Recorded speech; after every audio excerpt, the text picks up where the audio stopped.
അതിനായിട്ട് ആദ്യം നമുക്കൊരു പാത്രത്തിലേക്ക് 1 കപ്പ് വെള്ളം ഒഴിക്കാം.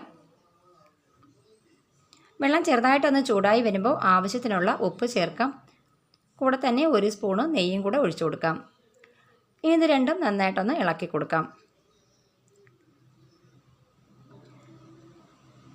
ഇപ്പം വെള്ളം ഇവിടെ നന്നായിട്ട് തിളച്ച് വന്നിട്ടുണ്ട്. ഇനി തീ ഒന്ന് കുറച്ച് വെച്ചിട്ട് ഇതിലേക്ക് നമുക്ക് റാഗിപ്പൊടിയാണ് ചേർക്കാനുള്ളത്.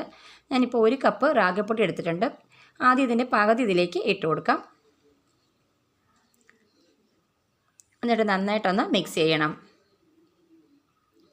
ബാക്കിയുള്ള പൊടി കൂടി ഇട്ട് കൊടുക്കാം. അപ്പോൾ നമ്മൾ മുഴുവൻ റാഗിപ്പൊടിയും ഇതിലേക്ക് ഇട്ട് കൊടുത്തിട്ടുണ്ട്. ഇനി നന്നായിട്ടിത് മിക്സ് ചെയ്തെടുക്കണം.